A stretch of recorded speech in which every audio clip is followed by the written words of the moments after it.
আজ রাতেই ঘূর্ণিঝড় আছড়ে পড়বে।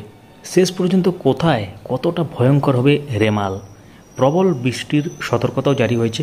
তো গুরুত্বপূর্ণ তথ্যটা আপনারা পাবেন, অবশ্যই এটা সবারই জানা উচিত, তাই অনুগ্রহ করে শেষ পর্যন্ত ভিডিওটি দেখতে থাকুন। চ্যানেলটিকে সাবস্ক্রাইব করে রাখতে পারেন, তাহলে আপডেটগুলো মিস করবেন না। তো ভারতীয় আবহাওয়া বিভাগ বা আইএমডি শনিবার তীব্র ঘূর্ণিঝড় রেমালের বিষয়ে একটি সতর্কতা জারি করেছে, যা রবিবার পশ্চিমবঙ্গে আঘাত হানবে বলে মনে করা হচ্ছে। আবহাওয়া অধিদপ্তর যেটা জানিয়েছে যে ঘূর্ণিঝড়টি 26শে মে বাংলাদেশ ও পশ্চিমবঙ্গের উপকূলীয় অঞ্চলে অত্যন্ত ভারী বৃষ্টিপাত এবং প্রবল দুর্যোগ বয়ে আনবে। 22শে মে বঙ্গোপসাগরে প্রাথমিকভাবে একটি নিম্নচাপ শনাক্ত করা হয়, তবে নিম্নচাপ যে এত শক্তিশালী হয়েছে তা বর্তমানে মধ্য বঙ্গোপসাগরে অবস্থান করছে। ভারতের আবহাওয়া বিভাগ আইএমডি পূর্বাভাস দিয়েছে যে এই সিস্টেমটি একটি ঘূর্ণিঝড়ে পরিণত হবে এবং 25শে মে সকালের দিকে উত্তর পূর্ব ভারতের দিকে অগ্রসর হয়েছে।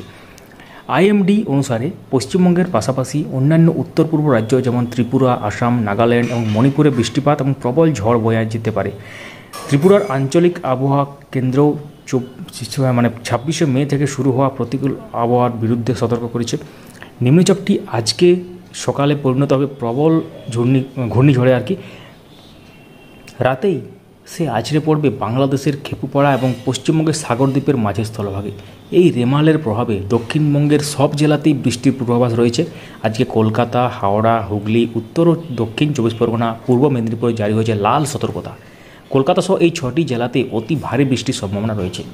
24 পরগনায় 110 থেকে 120 কিলোমিটার গতিবেগে ঝড় বইতে পারে। কলকাতা সহ বাকি 4 জেলায় ঘন্টায় 70 থেকে 80 কিলোমিটার গতিতে বইতে পারে ঝড়। পশ্চিম মেদিনীপুর, পূর্ব বর্ধমান, নদিয়া জারি হয়েছে কমলা সতর্কতা। সেখানে ভারী থেকে অতি ভারী বৃষ্টি হতে পারে, সঙ্গে ঘন্টায় 34 থেকে 45 কিলোমিটার গতিতে ঝড় বইতে পারে। দক্ষিণবঙ্গের বাকি জেলায় হতে পারে ভারী বৃষ্টি, সেখানে জারি হলুদ সতর্কতা। আপনারা পশ্চিমবঙ্গের কোন জেলা থেকে দেখছেন অবশ্যই কমেন্টে জানান।